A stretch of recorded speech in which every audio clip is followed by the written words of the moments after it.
स्वातंत्र्य दिनानिमित्त हर घर तिरंगा अभियानाअंतर्गत जालना शहरात भव्य तिरंगा पदयात्रेचे आयोजन करण्यात आले होते। ही पदयात्रा शांतिनिकेतन विद्या मंदिरापासून सुरू झाली आणि शहरातील मुख्य मार्गावरून फिरत पुन्हा विद्या मंदिरापाशी थांबली। या पदयात्रेमुळे संपूर्ण जालना शहरात भारत माता की जय या घोषणांचा जयघोष दुमदुमला। या पदयात्रेत भाजपा नेते माजी आमदार कैलास गोरंट्याल, भाजपा जालना महानगर जिल्हाध्यक्ष भास्कर आबा दानवे, युवा नेते अक्षय गोरंट्याल यांच्यासह अनेक पदाधिकारी, कार्यकर्ते, नगरसेवक आणि नागरिक सहभागी झाले होते। शांतिनिकेतन विद्या मंदिराचे विद्यार्थीही मोठ्या संख्येने पदयात्रेत सहभागी झाले होते। या उपक्रमामुळे स्वातंत्र्य दिनाचा उत्साह अधिक वाढला आणि सर्वत्र देशभक्तीचे वातावरण दिसून आले।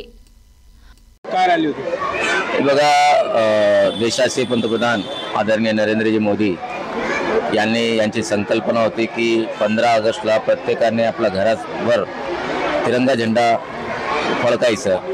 त्यासाठी आम्ही गेल्या 3 दिवसापासून प्रत्येक एरियात आम्ही रॅली काढतोय।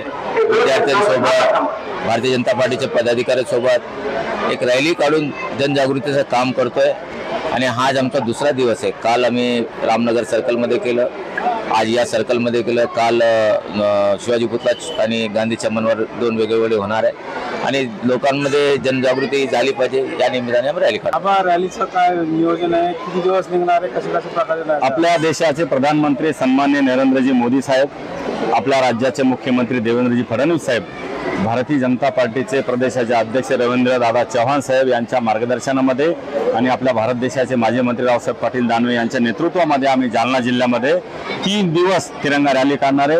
हर घर तिरंगा अशी संकल्पना प्रधानमंत्र्याची असल्या कारणानं 13, 14 आणि 15 असे 3 दिवस आम्ही कार्यक्रम करणार आहे। काल ग्रामीणमध्ये माननीय माजी आमदार कैलासजी गोरंट्याल यांच्या नेतृत्वामध्ये ग्रामीणमध्ये एक भव्य दिव्य अशी मोटरसायकल रॅली झाली।